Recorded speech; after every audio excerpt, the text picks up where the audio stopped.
Fala pessoal, estamos aqui numa aula gratuita, uma aula pública da minha mentoria em inteligência observacional. E caso você não saiba o que se trata, inteligência observacional, vou dar uma breve explicação para você aqui.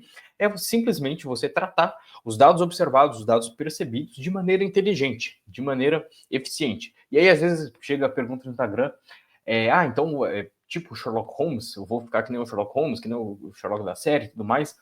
E aí a minha resposta costuma ser sim e não. Não porque, no final dos contos é um personagem fictício. Ele vai acertar, ele vai deduzir, ele vai adivinhar, enfim, com o que tiver no roteiro, o que já tiver escrito ali para ele, ele vai acertar e vai fazer.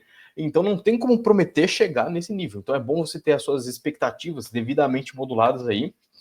Só que sim, isso é a parte que não, né? A parte sim é de que sim, você vai melhorar a sua percepção no geral. E não sou só eu que digo, vê lá no meu Instagram, tem depoimento de outros alunos, @marcelo.boller. Então você pode ir lá tanto para ver o depoimento quanto para ver, como pode dizer, mais detalhes do método. Se tiver interesse, me chama lá. Mas aqui a gente vai ter uma aula gratuita. Então vamos lá, vou começar a apresentação para vocês aqui. Caramba, pronto, aqui. Então olha só, inteligência observacional é isso que eu mencionei para vocês. E aqui, o assunto de hoje, cara, o assunto de hoje é bem interessante. Esse não é o assunto em si, mas é só falando ainda mais do método. O método, a gente consiste em 3 pilares para você desenvolver a sua inteligência observacional. O primeiro é detalhes. Então, você precisa, a partir de uma observação só, extrair mais detalhes daquilo. E aí, o exemplo que eu dou, que é bem didático, é uma mão. Isso daqui, para quem tem uma inteligência observacional baixa, digamos assim, vai dizer só mão. Só que se você consegue extrair mais detalhes, você conseguiria ver os calos nas mãos, por exemplo, que aí poderia indicar academia ou outras atividades, sujeira ou não embaixo das unhas, o estado das unhas e tudo mais. Você consegue tirar mais detalhes a partir de uma observação só. Esse é o primeiro pilar. O segundo pilar é a memória visual, como fala? Explicativo por si só, e não adianta nada você tirar muitos detalhes e não lembrar deles depois. E aí a gente tem aulas e tem exercício para isso, sobre esses 2 pilares. O terceiro pilar é o conhecimento. Se você tem conhecimento numa área específica, inegavelmente você vai conseguir extrair mais informações e mais conclusões a partir do que você está observando e que você tem conhecimento sobre o que você está observando. E aí, como conhecimento é infinito por si só. Eu não consigo passar todo o conhecimento do mundo em uma mentoria, não é nenhuma limitação, é só senso comum. Então, eu selecionei alguns assuntos que eu julgo mais relevantes. E aí, o assunto dessa aula é semiologia médica, a parte de unha. Semiologia médica, eu não sou médico, então já estou dando minha devida limitação aqui, mas você pode pesquisar no Google, você vai ver que, resumindo, em termos leigos, trata de você tirar conclusões, digamos assim, mas sem precisar de exames. Parece meio estranho, mas não é. Então, quando o médico só olha para você, e às vezes o olho amarelado, por exemplo. O olho amarelado significa algum problema no fígado. E enfim, a gente vai ver outros sinais aqui, em particular das unhas, que não precisa de um exame de sangue ou algo assim, só da observação você consegue tirar algumas conclusões. E aí, claro, fazendo um aviso óbvio, mas necessário de qualquer forma. Eu não sou médico, isso daqui não é nenhuma prescrição médica. Se você viu alguma coisa, não leve uma aula do YouTube como conclusão crucial. Busque um médico para opinião devida. Isso aqui não é aula de medicina nem nada do tipo. Isso aqui é para uma aula de inteligência observacional para você aumentar a sua percepção. E é isso. Parece óbvio, mas eu sinto que é necessário falar mesmo assim.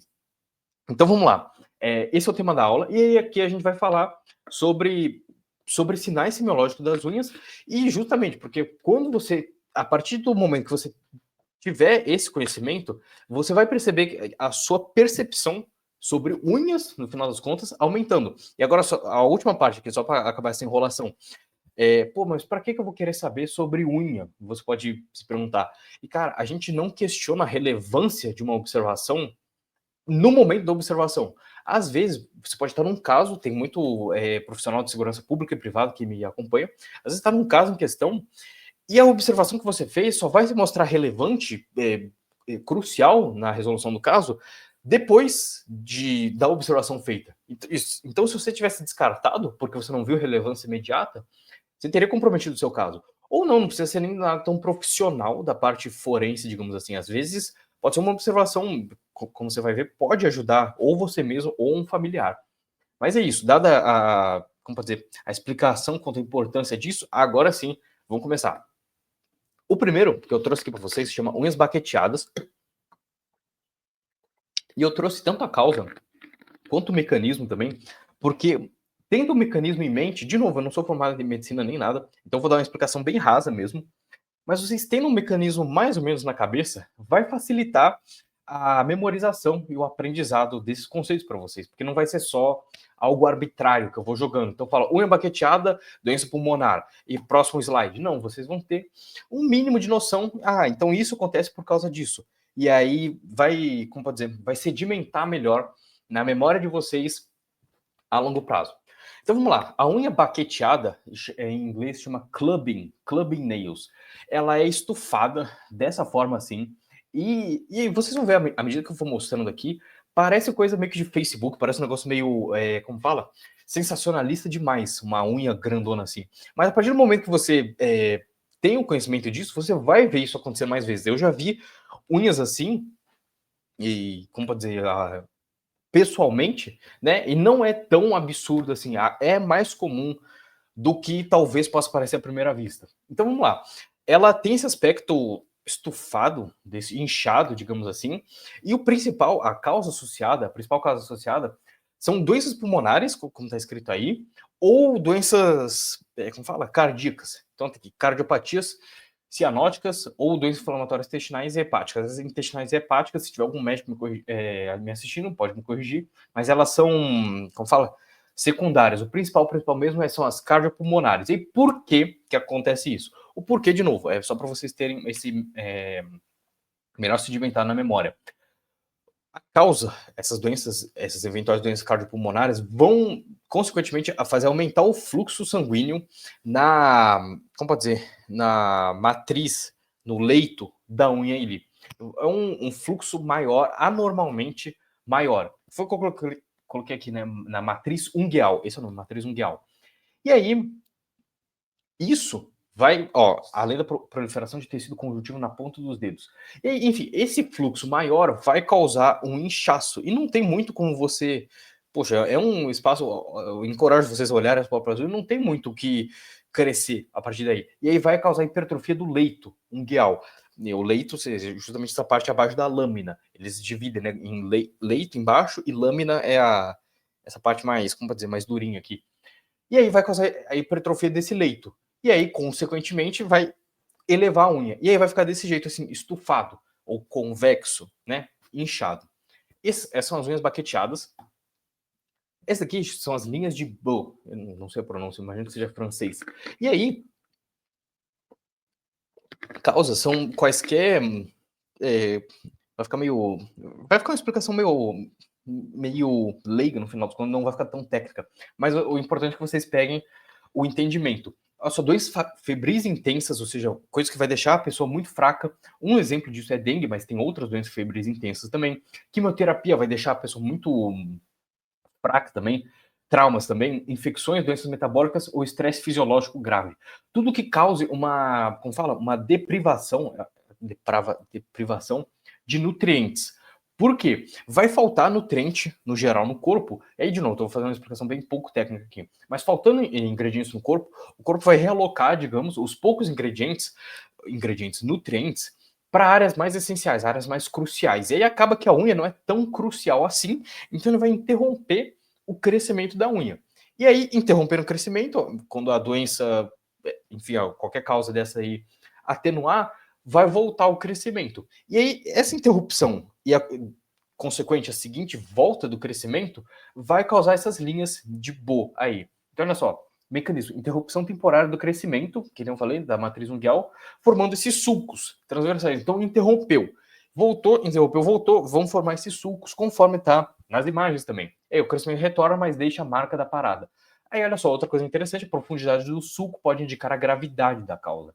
Então, olha só, se no final das contas precisou parar por pouco tempo, como pode dizer, o déficit, digamos assim, de nutrientes enviados para a unha, se for pouco, então a unha vai ser, ela parou de crescer por pouco tempo, né? Então a profundidade do sulco vai ser menor.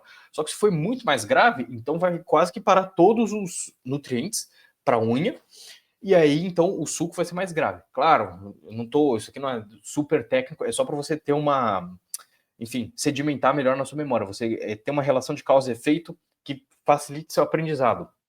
3. Koilonikia. Tem um outro nome em inglês também, eu esqueci agora. Mas parece que, olha só, você pegou uma colher. Imagina que você pegou uma batata e amassou a batata com a colher, assim. Aí vai ficar desse formato, assim. É assim que fica essa unha com a Koilonikia. Eu esqueci o nome em inglês. Mas, enfim, causas são falta de...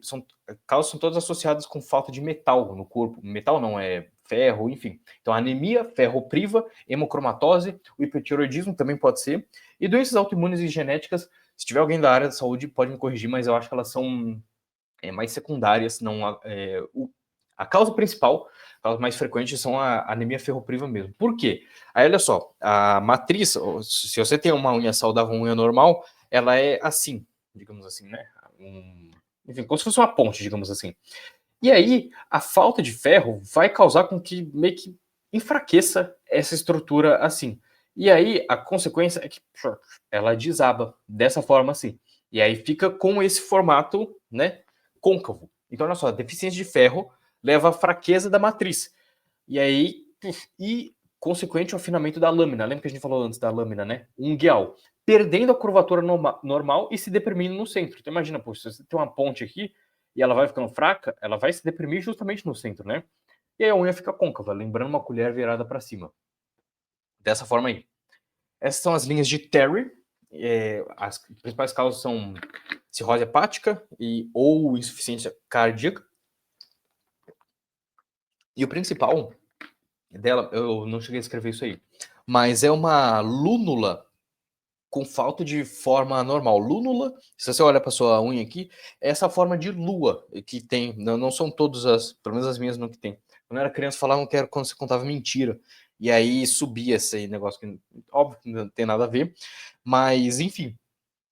E aí o que acontece? Essas causas, a cirrose, a insuficiência cardíaca, elas vão alterar a vascularização, como eu mesmo escrevi aqui, e essa alteração na vascularização vai perturbar justamente esse formato da, como pode dizer, usual de lua, da lúnula. E aí vai ficar alterado desse jeito aí, que nem está mostrado na imagem. Então olha só o que eu escrevi. Alteração na vascularização e deposição de colágeno no leito ungueal, que é, enfim, fazendo com que a maior parte da unha fique esbranquiçada, com a faixa distal rosada ou escura. Distal é que é distante do ponto de fixação. Então a unha é fixada mais, como pode dizer, mais próximo ao dedo do que da ponta do dedo, não é? Então distal é a ponta da unha. E aí, olha só, a faixa distal, essa parte mais próxima aqui, fica mais rosada e escura, como está mostrado aí. E aí, enfim, reflete uma alteração sistêmica crônica. Não foi um trauma pontual, aconteceu uma vez só. 5, síndrome das unhas amarelas, e aí isso sempre vai indicar alguma, como fala, algum problema, alguma alteração linfática. Linfática é a linfa, então é como se fosse, dando explicação bem pouco técnica aqui, ela é como se fosse poxa, como pode dizer, um paralelo, digamos assim, com o sistema cardíaco, cardiovascular. Então também vão ter encanamento, digamos assim, é bem pouco técnico, pelo corpo todo. E aí, eventuais entupimentos podem, como consequência, deixar as unhas amarelas aí. Então vamos lá, ó. Linfedema, água no pulmão, que não deixa de ser um entupimento desse sistema linfático também. Bronquiectasias. Ectasia é, como chama? É inchaço, então um inchaço dos brônquios e outras doenças pulmonares crônicas. Então, olha só, há comprometimento do fluxo linfático, que nem eu falei, ou entupimento desse sistema linfático. E aí, as consequências disso é o espessamento da unha. Nessa foto não mostra a unha espessa, né? Só que tudo que eu pesquisei diz que a unha fica espessa, assim, fica mais grossa. E um crescimento lento, isso aqui não vai dar para você observar, né? Mas a coloração com certeza vai ficar amarelada, que nem na foto aí. Enfim, a linfa acumulada, enfim, o que gerou como chama, o entupimento, que eu disse antes, vai interferir na nutrição do leito ungueal é da unha, e aí vai alterar a cor e o formato. Nessa foto aí o formato não parece tão diferente, mas pelo que eu pesquisei, você é encorajado a pesquisar também, óbvio, não leve só a minha palavra em consideração, mas ela fica mais espessa do que uma unha normal. 6. Hemorragias em lascas, ou também conhecido como hemorragia ungueal. E aí, pensa assim, como pode dizer, a nutrição de sangue, né, como chama? O irrigamento, ele vai ser vertical, assim, né? Então, os vasos sanguíneos, artéria não, enfim, vasos sanguíneos, eles vão chegar assim, não faz sentido eles chegarem assim, horizontalmente na unha. Então, se você ter marcas, como chama? Verticais, dessa forma, que nem está mostrado aí nas imagens, vai indicar uma hemorragia. Desculpa, estou me confundindo aqui. Vai indicar uma hemorragia. E aí, em lascas, porque é o formato, né? Enfim, causas principais. Endocardite, eu esqueci o que. Não, endocárdio é um músculo, uma região do coração aqui. E aí o IT é inflamação. Então, a inflamação do endocárdio infecciosa, ou seja, essa inflamação foi causada por uma infecção, seja de fungo, seja de bactéria, enfim. E aí isso pode causar essas hemorragias em lascas, vasculite, eu não sei o que é agora, não vou lembrar, ou traumas locais também. Então não precisa ser nada mais grave, digamos assim. Às vezes, eu tava com uma hemorragia dessa daqui. Às vezes você pode confundir com sujeira também. Mas se você tiver um negócio desses, não necessariamente uma endocardite infecciosa. Às vezes você só bateu a unha em algum lugar e aí ocasionou uma hemorragia dessa. Entendeu? Então, olha só, o mecanismo é isso. Pequenos sangramentos nos capilares do leito ungueal. Capilares seriam justamente os vasos sanguíneos, né? Capilar porque ele é do tamanhozinho do cabelo, e ele vai se distribuir de maneira vertical. E aí, causa por embolizações sépticas ou inflamações vasculares. Então, enfim, pode ser mais de uma causa, né? E vai ficar visível como linhas finas verticais. Pode ser vermelhado ou pode ser marrom, que nem nas imagens. Aí, onicólise, essas são as possíveis causas. Só um pouquinho. Então, olha só. Várias dos sinais aqui eles podem ser ocasionados tanto por doenças, como pode dizer, não relacionadas diretamente à unha, e aí vai indicar na unha, ou pode ser um trauma direto na unha. Então, olha só, um trauma. Então, a psoríase seria o primeiro exemplo, o trauma seria o que eu falei. A infecção, hipertiroidismo e outros medicamentos também podem deixar a unha dessa forma assim. Ela vai ficar separada de maneira distal. E lembra que a gente já falou que é distal, é o lado oposto de onde qualquer que seja a parte do corpo esteja fixada. A unha fica fixada na base do dedo, então o distal seria na ponta do dedo. E aí na ponta do dedo vai ficar descolado, dessa forma assim. Então olha só, a separação da lâmina do leito ungueal do leito subjacente, começando distalmente. E aí olha só, você vê que começa distalmente, só que pode se estender bastante. Nessas estão praticamente na metade do dedo. E aí as causas podem ser inflamação, infecção ou alterações na adesão da unha. E aí isso pode ser pelas causas de cima. E aí a parte descolada, por não ter a devida nutrição, vai ficar ou esbranquiçada ou amarelada, que nem nessas imagens. Leuconic, essa aí também, eu acho que é Measline, se não me engano. Eu acho que tem um outro nome em inglês também, mas enfim, não vem ao caso no final das contas. E aí pode ser, tem a leuconíquia verdadeira e a aparente também. Eu acho que para os nossos propósitos de inteligência observacional, então só você perceber e traçar possíveis hipóteses, traçar possíveis relações de causa e efeito e tudo mais, eu acho que não vai fazer tanta importância saber se é aparente ou verdadeira. Mas você pode pesquisar para você ter mais conhecimento. E a gente já viu que conhecimento é um dos pilares, um dos 3 pilares da inteligência observacional. Mas só alertando para vocês que tem a aparente verdadeira. Então vamos lá. Traumas, como a gente falou, traumas pontuais na unha podem causar esses sinais, ou outras condições. Hepatopatias, que são doenças do fígado, hipoalbuminemia, enfim, ou outras intoxicações por metais pesados. E aí, olha só, todos esses eles vão atrapalhar, digamos assim, a queratinização. Queratina, eu tenho quase certeza que é isso, mas enfim, é o mesmo material, tanto do cabelo, quanto da unha, quanto da casca do cavalo, enfim. E aí, essa deposição de queratina é o que faz a unha, é o que fica constantemente renovando a unha.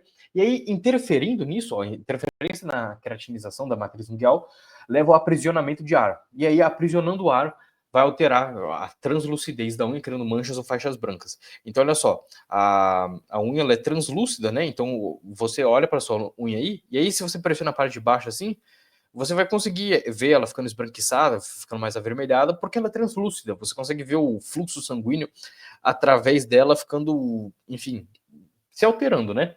E aí, com essas faixas assim, ela vai perder essa translucidez, então vai ficar mais opaco. E aí, se eu não me engano, vocês podem pesquisar, a aparente, eu acho que ela mantém a translucidez, mas a verdadeira não. O fato é que sem, enfim, você só olhando assim, você vai perceber uma diferença na translucidez, que são essas linhas aí, característica da leuconia, que você pode achar, pode cogitar ser alguma dessas causas. O penúltimo do sinal chama essas linhas de Muir, que eu não sei pronunciar alemão, e aí essas linhas transversais, é, como chama? Dá para fazer um paralelo com as outras linhas que a gente mencionou anteriormente, as linhas de Terry. Vou abrir aqui, só um pouquinho. Ah, não, acho que eu vou. Não vou abrir, não. Mas vocês lembram qual que era? Que a falta de nutrientes vai interromper o crescimento e tudo mais, aquela linha de Terry, e aí está associado com desde quimioterapia, com outras doenças febris. Isso aqui são outras causas, então, tanto essa hipoalbuminemia, síndrome nefrótica dos rins ou do fígado, e são linhas transversais, perceba que são linhas diferentes, que elas são pareadas no leito ungueal e não deslocam com o crescimento da unha. Então, olha só, nessa imagem da direita aqui, a unha, as linhas foram bem próximas da base e a unha continuou crescendo e a linha de Muerck manteve-se lá. Então, olha só, representa alterações vasculares secundárias, a baixa pressão causada pela hipoalbuminemia. Linhas de Muerck, eu acho que vale a pena. Não, mentira, eu vou voltar o slide aqui para a gente ver a diferença com a outra. Cadê? Para cá, para cá. Não. Aqui. Olha só. Perceba como essa linha de Bo, ela é mais sutil. Assim, e bem mais. Como pode dizer? Ela é mais 3D, digamos assim. Quando você vê na vida real, você vai ver que ela é mais sutil e ela é mais 3D. Você consegue realmente ver a interrupção do crescimento. Porque é um vale, entendeu? É uma depressão. Agora, vamos voltar. Aqui não é. Se você vê, não se trata de uma depressão, mas ó, no final das contas foi uma alteração vascular secundária que causou essa linha. Aí agora o último sinal são que essas unhas meio a meio, e aí são mais associados a problemas no rim, tanto a insuficiência renal crônica quanto essa uremia, também conhecida como unhas de Lindsay, e aí ela fica bem meio a meio, como você pode ver. Não confunda com as linhas de Terry, cadê que a gente mostrou aqui, cadê? Aqui, as linhas de Terry são outras coisas, você vê que a lúnula, ela fica irregular no final das contas, né? E aí a parte distal fica escura, como você pode ver nesse dedo que tá mais à direita aqui. Agora, a última, cadê? Aqui, não é o caso. Ela não é irregular, é bem meio a meio mesmo. Então, olha só, a parte proximal da unha, proximal ao contrário do distal, fica muito mais esbranquiçado e a parte distal escurecida ou avermelhada, meio a meio. E aí, olha só, é interessante, vai se depositar melanina e que vai, enfim, causar esse eventual escurecimento da parte distal e alterações vasculares associadas à retenção de toxinas e à anemia em pacientes renais. Então, de novo, explicando de maneira bem rasa aqui, eu não sou estudante de medicina nem nada do tipo, mas o rim, ele está muito associado ao propósito dele por filtrar toxinas. E aí, olha só, problemas no rim vai dar problemas em retenção de toxinas, e aí, justamente essas toxinas vão, sei lá por qual mecanismo, depositar melanina, deixando essa parte escurecida do meio a meio. E a anemia também nos pacientes renais. Então, é isso, pessoal. Essa foi a aula de hoje. Eu espero que vai ficar gravado aí. Vocês são encorajados a fazer anotações sobre cada um dos. Tirem prints, né, das imagens e tudo mais. E aí eu espero que ajude na observação, na percepção de vocês, seja para, sei lá, seja em casos de, se você trabalha como segurança pública ou segurança privada, seja no seu dia a dia mesmo, seja como, enfim. Eu espero que tenha ajudado, deixe seu feedback aqui e me segue no Instagram, marcelo.boller, que lá eu dou mais detalhes sobre o meu método, a minha mentoria de inteligência observacional. Pode me chamar, eu posso enfim, te inteirar mais sobre quaisquer dúvidas, quaisquer curiosidades que você tenha. Valeu!